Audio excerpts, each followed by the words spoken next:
एक समय की बात है। केशवपुर नामक गांव में सरला नाम की एक बूढ़ी विधवा औरत अपने बेटा बहू के साथ रहती थी। सरला की बहू जया स्वभाव से बहुत बुरी थी। वो रोजाना सरला से बात बात पर लड़ती रहती थी। सरला का पति किशन शहर में मजदूरी करता था, इसलिए वो कभी कभी ही गांव आ पाता था। किशन शहर से घर खर्चे के लिए पैसे भेजता तो 2 लिफाफे भेजता, एक अपनी माँ के नाम और एक अपनी पत्नी के नाम। पर जया सरला के पैसे भी अपने पास ही रख लेती थी। ऐसे ही एक दिन, ये सरला देवी और जया जी के नाम के मनी ऑर्डर हैं। लाओ लाओ भैया, जल्दी से मुझे दे दो। ये सरला देवी के हस्ताक्षर करके ही उन्हें मिलेगा। माँ जी आराम कर रही हैं, लाओ मैं अंगूठा लगवा कर लाती हूँ। ए बुढ़िया, जल्दी से इस कागज पर अंगूठा लगा दे। भैया मनी ऑर्डर मुझे दे दो। जया सारे पैसे अपने पास रख लेती है और अपने और बेटे बिट्टू के लिए खाने पीने की चीजें खरीद लाती है। माँ बहुत भूख लगी है। ये देख मैं तेरे लिए कितने सारे पकवान लाई हूँ, पूड़ी, छोले, समोसे, कचौड़ी। चल हम दोनों मिलकर खाते हैं, मजा आ जाएगा। जया बहू बहुत भूख लगी है, सुबह से कुछ भी नहीं खाया है। अगर थोड़ा सा कुछ खाने को मिल जाता तो। पता नहीं इस बुढ़िया को कितनी भूख लगती है, जब देखो हम माँ बेटे के खाने पर नजर लगाती रहती है। ये ले पकड़, आधी कचौड़ी दे रही हूँ, अब रात तक कुछ खाने को नहीं मिलेगा।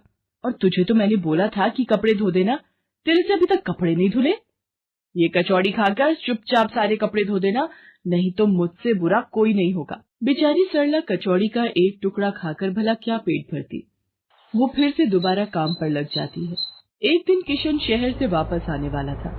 जया को पता था कि जब किशन सरला से पूछेगा कि वो उसे पैसे बराबर भेजता है तो उसे मिलते हैं या नहीं। ये बात सोचकर जया थोड़ा घबरा जाती है और वो सरला से कहती है, ओ बुढ़िया, अगर तूने अपने बेटे से कहा कि तुझे उसके भेजे हुए पैसे नहीं मिलते तो मुझसे बुरा कोई नहीं होगा।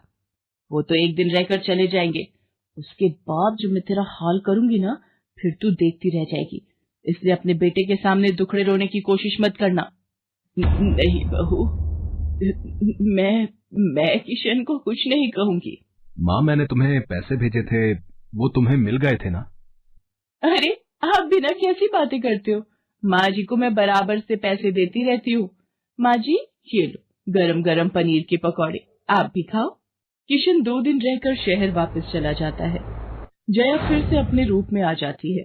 दिन भर सरला काम करके एक दिन चक्की से आटा पिसवा कर लौट रही थी कि अचानक उसे चक्कर आ जाते हैं। रिक्शा में जाती एक लड़की देख लेती है। भैया इन्हें उठाने में मेरी मदद करो, बेचारी पता नहीं कौन है। सुमन, ये तेरे साथ कौन है? ये रास्ते में बेहोश हो गई थी, मैं इन्हें घर ले आई, लगता है इन्हें होश आ गया है। अब कैसा लग रहा है आपको? मैं ठीक हूँ बेटी, तुम्हारा बहुत बहुत शुक्रिया बेटी। माँ जी आप इतनी भारी आटे की बोरी अकेले ही उठा कर ले जा रही थी, आपके बच्चे या कोई? सरला की आंखों में आंसू आ जाते हैं, वो रो पड़ती है। माँ जी कोई परेशानी है तो आप हमसे कह सकते हो, मुझे लग रहा है आप बहुत परेशानी में हो। क्या करूं बेटी, मैं इस जीवन से हार गई हूँ। सरला के दुख का घड़ा फूट जाता है और वो सारा दुख सुमन और बाकी लड़कियों को बताती है।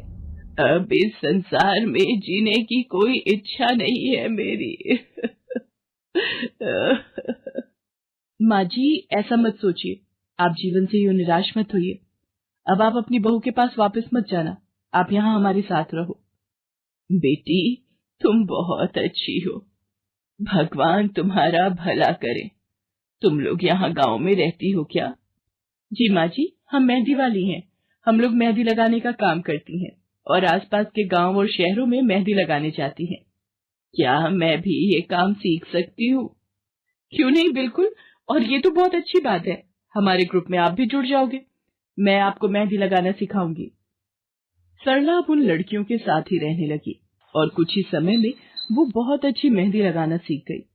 इधर जया सरला के कुछ दिन तक वापस न आने से घबरा जाती है। ये बुढ़िया इतने दिनों से कहाँ गायब है, मुझे तो कोई खोज खबर नहीं है। बिट्टू के बापू ने हम सबको अचानक शहर बुलाया है, वहाँ जाकर अब यही बोलना पड़ेगा कि बुढ़िया की तबीयत खराब थी इसलिए नहीं ला सकी। जया बिट्टू को लेकर किशन के पास शहर पहुँचती है। क्या हुआ जया, माँ तुम्हारे साथ नहीं आई?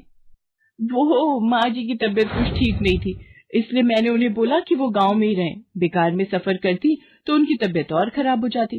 पर तुमने मुझे अचानक क्यों शहर क्यों बुला लिया? अरे वो हमारे सेठ जी की लड़की की शादी है, इसलिए उन्होंने बोला कि कोई ऊपर के कामों के लिए मिल जाए।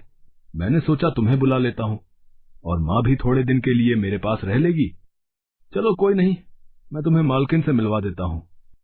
देखो किशन, शाम को मेहंदी का समारोह है तो काम अच्छे से निपटाने हैं। जितने भी मेहमान आएंगे उनके स्वागत में कोई कमी ना होने पाए। आप चिंता मत करो मालकिन, सब हो जाएगा। ये मेरी पत्नी है, मैंने इसे गांव से बुला लिया है, ये सब संभाल लेगी। जया मेहंदी समारोह की तैयारियों में काम करवाने लगती है। सब मेहमान आने लगते हैं।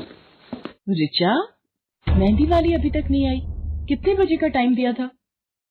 मम्मी, मेरी उनसे बात हो गई है, बस कुछ ही देर में आती होंगी। लो वो आ गई।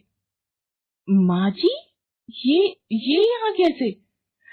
मेहंदी वाली लड़कियों के साथ? माँ यहाँ?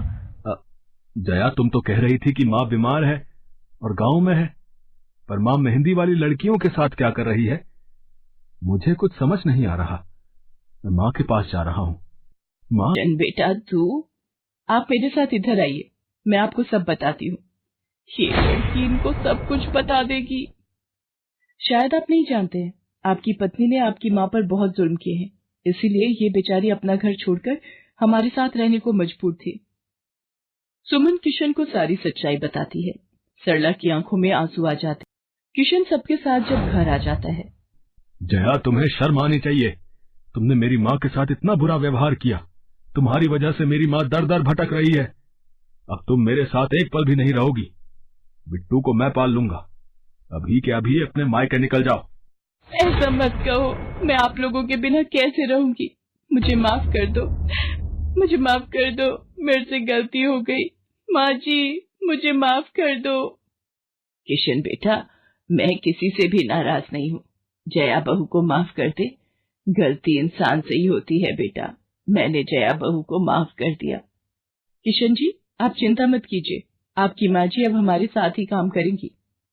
उस दिन के बाद जया ने अपना व्यवहार बदल लिया। सरला ने मेहंदी लगाना नहीं छोड़ा, वो अपनी मेहंदी लगाने के काम को करती रही। जया को अपनी गलती का एहसास हो गया था। अब वो भी सरला की बहुत देखभाल करती थी।